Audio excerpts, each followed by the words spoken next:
Hola, benvinguts i benvingudes a un altre B2A, Business to Audience. Ja sabeu, aquestes càpsules on us acostem professionals del cinema a vosaltres, de la mà de Media Desk Catalunya. I si en el capítol anterior teníem el Bertran Bonello, en el marc del festival Clam de Manresa, aquesta vegada estem en ple festival de l'alternativa, aquest festival que treballa en els marges del cinema i que també dirigeix la Cristina Riera, la Tess Renaudo, el Marc Baillo, la Ceci Bergeret, la Patricia Sánchez i tanta gent de manera transversal, perquè és un festival molt transversal. Moltes gràcies al Festival L'Alternativa per acollir-nos. I per què? Perquè si fa uns anys teníem aquí, abans de premi, a la Carla Simón fent la masterclass, enguany la masterclass ens l'ofereix el cineasta del moment, perquè és candidat al Premi de l'Acadèmia de Hollywood. Amb tots vosaltres, Isaki Lacuesta. Benvingut. Hola, Àlex. Molt content de tenir-te aquí en aquesta col·lecció de cineastes. Fa temps que ens coneixem. En comencem pel final. Molt bé. Com te sents d'estar en aquesta cosa que candidato por España a la pel·lícula nominada a pel·lícula estrangera? Com us hi trobeu? Molt agraït. Això parlàvem amb el Pol Rodríguez, el codirector de la pel·lícula, que estem molt agraïts. Al final són els companys de l'Acadèmia els que ens han votat i entenc que hi ha hagut companys que han votat perquè pensen que la pel·lícula pot fer un bon paper a Hollywood, altres perquè els ha agradat la pel·lícula i punt, i pensen que allà no pintarem res, i altres ens han votat per carinyo, per amor, per amistat, i potser aquesta és la gent que més valoro. I perquè la pel·lícula és molt bona. Que clar, sí, ho has de dir. En qualsevol cas, a mesura que passen els anys, jo me'n recordo quan era petit i vivia a Banyoles, tenia un llibre que era Todos los Oscars, i a mi em servia com a prescripció. O sigui, era el llibre que jo feia servir, t'estic parlant amb 9, 10, 11 anys. De tota manera, jo no t'imagino tu assajant amb el raspall de dents com si tinguessis l'Oscar. No, però sí que em servia el llibre per dir, mira, hauria de veure Sucedió una noche, o hauria de veure Que bello es vivir d'en Frank Capra, o hauria de veure... I llavors, amb els anys, te n'adones que no hi ha una correlació entre la qualitat de les pel·lícules i els premis Òscar. Això ho descobreixes de seguida.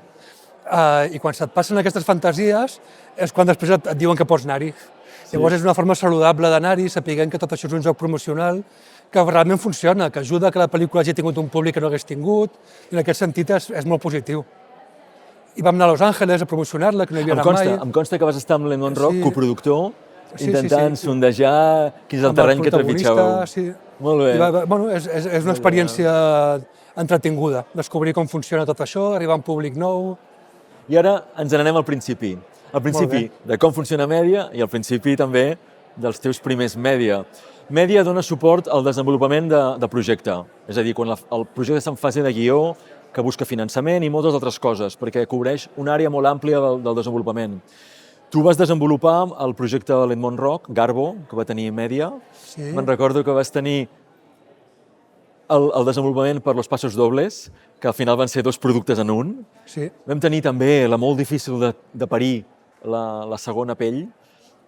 Sí, la propera pell. La propera pell? Sí, la segona pell és, disculpa, la propera pell. Sí, és una característica dels títols de les meves pel·lícules que tots indueixen a confusió. Sí. Si no tinc ni una sola pel·lícula... Tinc una pregunta al respecte, Sí. Però, bàsicament, sempre formulem aquesta pregunta en el cineasta que tenim davant. Quin és el first step, el primer moment? Quin és l'element que a tu i a la Issa, que també en parlarem d'ella, que això és un team, us indueix a saltar sobre un projecte? Jo diria, m'allargo, que tots els projectes tenen transversalment la dualitat. O m'ho sembla, o sempre és un tema que us atrau? En la pràctica, les motivacions són molt diferents.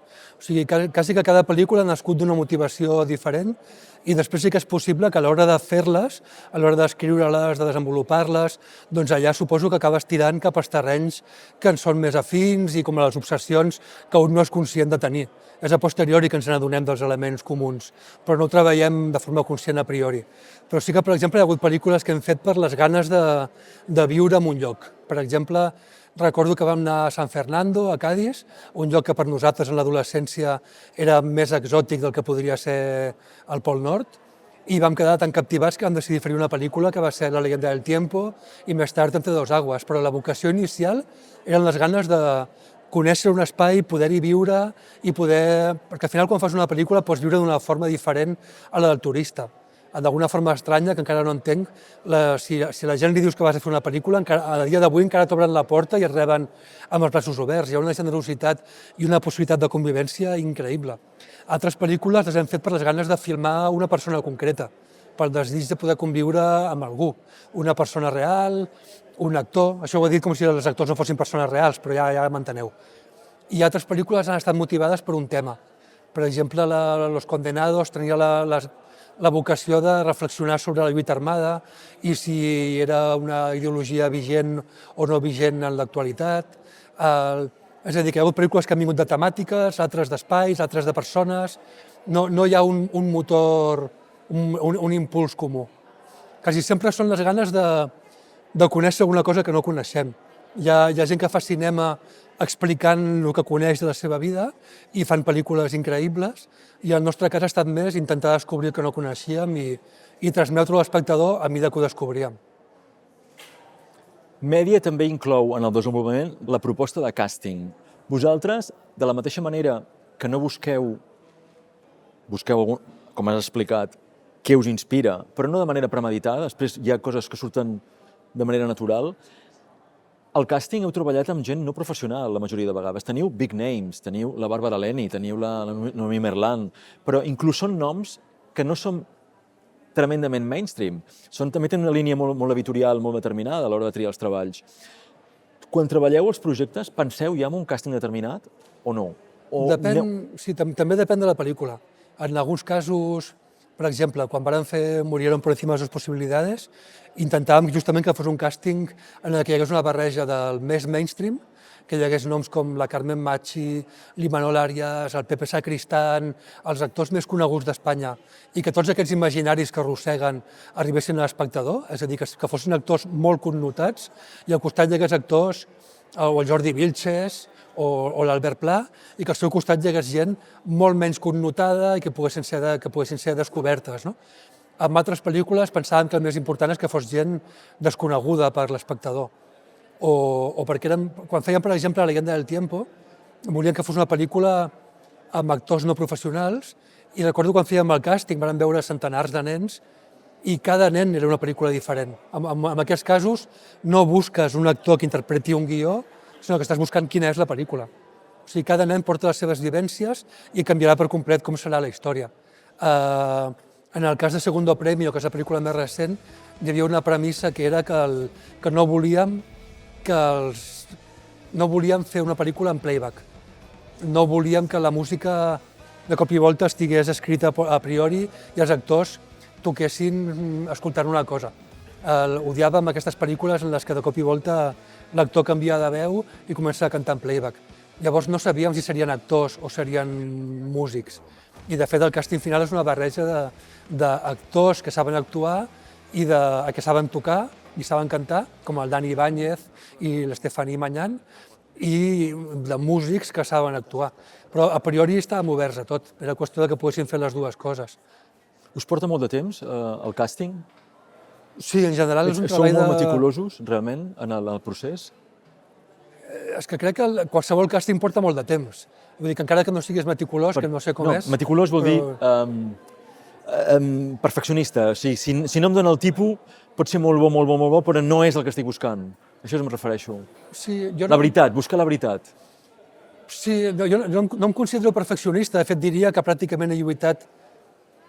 Et diria que jo notava una tendència cap a perfeccionisme quan era xaval i vaig buscar formes de fugir-ne, per intentar que les coses estiguin vives i que no hi hagi temps de pensar-les massa. Més orgànic. Però sí que clar, que treballes amb un nivell d'exigència que és alt, i aquest nivell d'exigència passa perquè sigui creïble.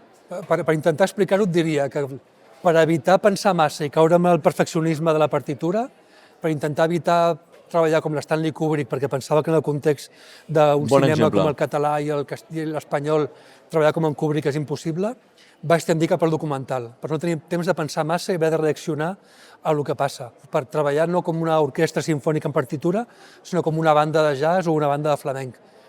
Al mateix temps, treballar des del documental crec que ha fet que el meu equip i jo siguem molt sensibles a l'artifici i a lo fals. I per tant, quan veiem una actuació falsa, no ens ho creiem i busquem que els actors siguin molt realistes. Aquesta és la pregunta. Al final acabes et fiques en una cosa per un motiu i acabes fent el contrari del que buscaves. Tot al final sempre és un equívoc, vivint de les equivocacions. Seguim amb la cadena de muntatge i la teva relació amb Mèdia. Mèdia dona suport als festivals. Els festivals, per molts cineastes, és crucial. Hi ha un match point, un abans i un després. Tu qualificaries, tu ara ja estàs en la carrera pels Oscars, esperem que vagi bé, però has estat des de la Berlinale, has estat a Sant Sebastián, per suposat, amb doble premi. Hi ha un match point amb Los Pasos Dobles o creus que el match point està... Match point entenent en el moment que la ciutadania coneix el nom d'Isaac i la Cuesta com a cineasta, que surts del nivell, diem, underground, i ja surts en el nivell més comercial. La Leyenda del Tiempo o possiblement la primera Concha a Sant Sebastián. És el match point per arribar a la gran audiència. Tinc l'impressió que he aparegut una miqueta més als diaris en diferents moments i després he tornat com a desaparèixer i tornes a reaparèixer. O sigui que les coses mai no són definitives, no? De fet, jo notava molt quan donava classes de cinema que els hi parlàvem d'un cineasta com l'Alan Berliner i que no coneixia ningú i al cap de 4 o 5 anys era un lloc comú i tothom parlava d'Alan Berliner i deixaves d'explicar-lo a classes perquè tothom el coneixia i un dia te n'adonaves que ja ningú sabia qui era i havies de tornar a explicar-lo.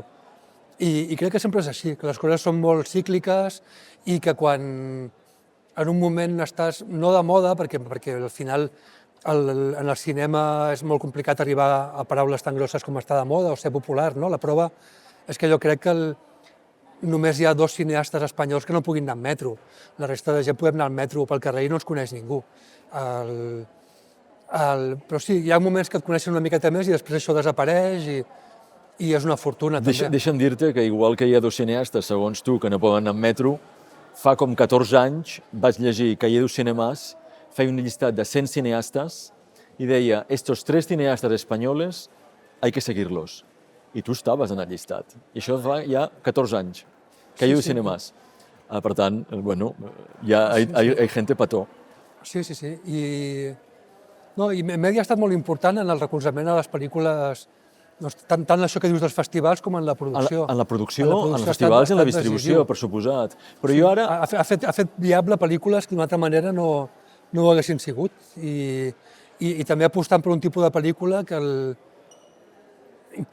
era el cinema més comercial i més majoritari, que d'una altra forma hagués sigut complicat que existís a aquest nivell. No? Crec que potser una de les feines que hem intentat molts directors de la meva generació, de l'anterior i que ho estan continuant els de la següent, és intentar fer un cinema amb voluntat artística, amb voluntat de tenir una personalitat que no fossin pel·lícules molt homogènies i molt preescrites i que al mateix temps poguessin arribar a públics amplis. I això implicava tenir uns pressupostos d'estàndard europeu. I al final, quan vam començar, els estàndards europeus quedaven molt lluny. I crec que ara sí que hi ha algunes línies en les que podem acostar-nos una miqueta. Com no perdre-ho de vista, però... Estic d'acord, un èxit de Mèdia en aquests 34 anys de programa és aquest efecte cross-border entre professionals i posar a la mateixa velocitat el cinema europeu en valor, sens dubte. Estic d'acord. Totalment. Però ara comentaves la teva fase docent com a professor. Mèdia dona suport a l'educació en la imatge, en el media literacy, en el audience development, en el film education. I es fixa molt en projectes com Cinema en curs, Moving Cinema, la gent de Baucó, fins aquí, que són espectaculars i amb els quals estem relacionats, tu i altres cineastes, des de la Carla Simón, la Meritxell Colell, en fi, la Fèlia Rico. El Juan Astrueva... Evidentment. Mèdia apoya aquest tipus d'iniciatives, però la primera pregunta és fins a quin punt creus que és important fer aquesta transmissió entre cineastes i les noves generacions? Una mica com quan Truffaut se preocupava per Hitchcock, o Brian De Palma copia Hitchcock, o Jesús Luis Guerín i Jordà influeixen a cineastes de la teva generació. És a dir, la transmissió, les teves cartes a la Naomi Kawase, és a dir, la transmissió de patrimoni, del cultural heritage audiovisual, del patrimoni, se m'ha escapat l'anglicisme, del patrimoni audiovisual, fins a quin punt és important l'educació de les noves generacions. És una cosa que només pot passar a Europa, o... Quin és des del teu vessant docent, Sí, a mi em sembla molt important el fet de... Però no pensar només en transmissió de cineastes a cineastes, sinó també d'espectadors a espectadors. No es tracta de que tothom hagi de fer pel·lícules, està també la importància de gaudir-les i descobrir plaers nous. No? Jo recordo, per exemple, de forma molt tardana, vaig descobrir, a través de la feina, vaig començar a aprendre una cosa que no m'havien ensenyat al col·legi, que és l'arquitectura. I des d'aleshores crec que hi ha una part de la meva vida que és més feliç i més conscient i més... no sé com dir-ho, però és com que coses que fem a diari, com cuinar, menjar, viure en espais, vestir-nos, l'arquitectura i el cinema, la imatge, formen part de coses que fem a diari, no estan en els programes educatius i són molt importants. Estem una mica indefensos, per una banda, si no ho coneixem, i per l'altra ens perdem plaers que són importants i eines de coneixement que són molt importants. Aleshores, per mi, quan va aparèixer cinema en curs, el que més em va impressionar era com eren capaces de fer uns programes que arribaven a alumnes des de 10 anys fins a 17, 18, i els ensenyaven a entendre, a gaudir i a processar i a crear imatges també. No? I a mi aquell temari de cinema en curs em continua semblant importantíssim. O sigui, em costa creure que a dia d'avui encara no existeixi a totes les escoles. Sí, nosaltres som molt fans i a Europa també, de la feina que fan. Sí. Ara, portem 34 anys de programa de Mèdia. Hi ha un viratge que segurament tu com a cineasta l'estàs notant sobre la tecnologia, sobre el pressing de la tecnologia dintre de la creació audiovisual. Et faré la pregunta tipus, intel·ligència artificial, sens dubte, però el blockchain per produir, la realitat immersiva, com fer continguts narratius, com rodar en film commissions artificials en pantalla verda. Fins a quin punt el cinema europeu, els francesos que van inventar el cine, som els guardians del romanticisme de fer aquest tipus de cinema, que sempre està en constant evolució, perquè no oblidem que el cine sempre és evolució tecnològica. Com ho vius com a cineasta? Sents aquest pressing, realment? O tu realment continues fent el que creus que t'interessa? A mi les novetats tecnològiques m'estimulen moltíssim. De fet, a vegades ho he comparat amb la història de la pintura, i la diferència és que així com amb la història de la pintura un pare ensenyava un ofici al seu fill, i el fill ensenyava al seu net, i podia haver-hi 3 generacions dels Gentileschi o 3 generacions de pintors renaixentistes que pintaven amb la mateixa tècnica. En el cinema no hi ha hagut ni una sola generació que no hagi canviat de format 15 vegades. Jo si penso en els suports en què vaig començar a filmar, potser he canviat de còdecs, de suports, de càmeres 40 vegades. O sigui, hem passat del 16, del 35, al mini DV, a la Betacam, a l'U-Matic... O sigui, el canvi de format i el canvi de tecnologia és constant i forma part de l'essència del cinema, que és un art en constant metamorfosi. I ara seré dolent. I en la part creativa, perquè això és part hardware, és part de tool, d'herramienta, no? Forma part de l'essencial, és a dir, tu no podies filmar de nit com pots filmar ara. O sigui, no estic parlant d'anècdotes, estic parlant de coses realment molt importants. Podem filmar d'una manera que no podíem filmar... Quan jo vaig començar, les bobines de pel·lícula duraven 10 minuts, no podies fer una presa de 12 minuts. Ara podem rodar d'una altra manera. Les espelmes del Néstor Almendros, ara... La llum d'una espelma la pots fer servir, o la correcció de color. Jo vaig començar que corregíem el color en fotoquímic i era un malson. Ara pots fer una correcció de color dintre d'una imatge, pots treballar per capes, pots treballar per coses que et donen per molt assimilades i que ningú no veu com una innovació, però que són innovacions molt claus, o en el muntatge de so. Treballem amb un nivell de capes que no existien fa 10 anys. Per mi el problema és com aquestes innovacions quasi sempre es fan a base de robar a la societat. El problema no és la tecnologia, sinó com s'implanta. Com, per exemple, ara, igual que Google en el seu dia es va convertir en un monopoli a base de robar tots els diaris, mitjans de comunicació i continguts de la societat, la intel·ligència artificial, que em sembla una eina i un mitjà espectacular, s'està fent a base de robar a tothom. O sigui, estan robant les imatges de tots els usuaris. Tu, quan contractes un programa de muntatge, has d'autoritzar que les teves imatges les poden fer servir els desenvolupadors del software. I si vols muntar aquell programa has d'acceptar-ho. I això és un robatori massiu i la legislació sempre va tan per endarrere que el dia que ho reconeguin i ho legislin ja serà massa tard i tindrem monopolis i oligopolis. El problema per mi és aquest, no la tecnologia en si, que a mi em sembla superestimulant i al final jo veig el que fa amb la intel·ligència artificial l'Albert Pla i al final té una personalitat brutal i sempre farà una cosa diferent al Manu Tenorio. El Manu Tenorio, si algun dia vol posar allà, fes-me una cançó de l'Albert Pla, no li sortirà una cançó del Manu Tenorio passat per la intel·ligència artificial. La mala utilització. Darrera pregunta. Parlem de tendències. Sembla que la nova generació de cineastes no consideren la música original per subratllar la pel·lícula, perquè és com si els traguessin de la pel·lícula, com que no volen utilitzar música original. És com pel·lícules només amb disseny de so. Quan jo miro veiem la teva filmografia, curiosament, té molt de musical. De fet, Segundo Premio és un musical, però La Línea de Tiempo també. Quina és la teva relació amb la música, entenent que la música és un component que tradicionalment és de la tríada autoral, el guió, el director i el músic? Sí, però ho dius pensant en un cinema molt de festival, perquè vull dir que en el cinema més comercial, el cinema que ocupa el 90% de l'espai, té moltíssima música, de fet en té massa.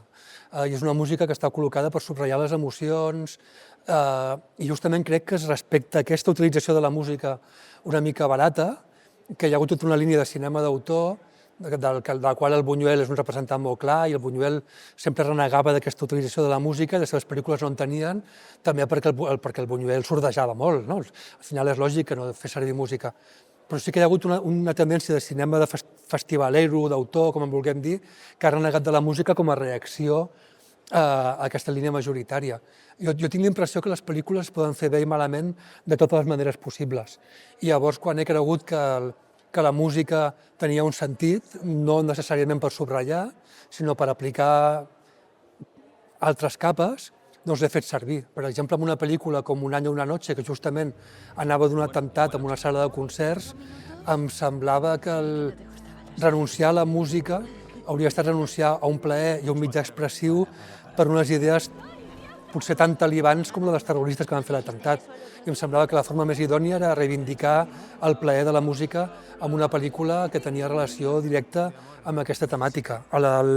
En general procuro no deixar-me portar per dogmes i a cada pel·lícula tingui les seves formes pròpies i procuro que les pel·lícules tinguin una mica de frec.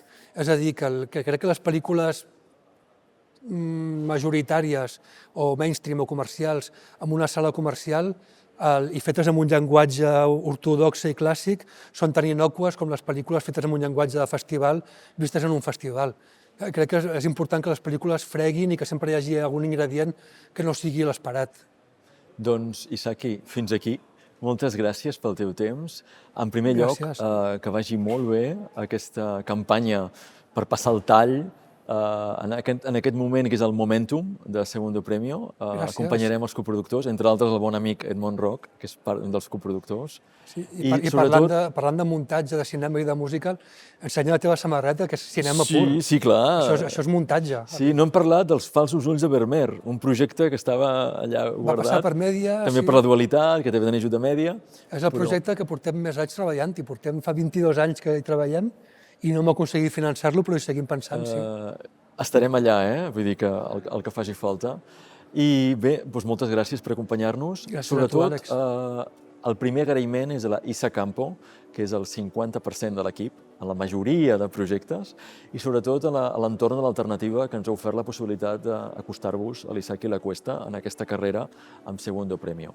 I el proper capítol, en el marc del Festival Ulala, el Festival de Cinema Francòfon, el proper capítol del B2A, Business to Audience, serà amb l'actriu i cineasta Nicole Garcia. No us ho perdeu aquí en el canal de YouTube. Ja sabeu, la campaneta, subscriviu. Gràcies.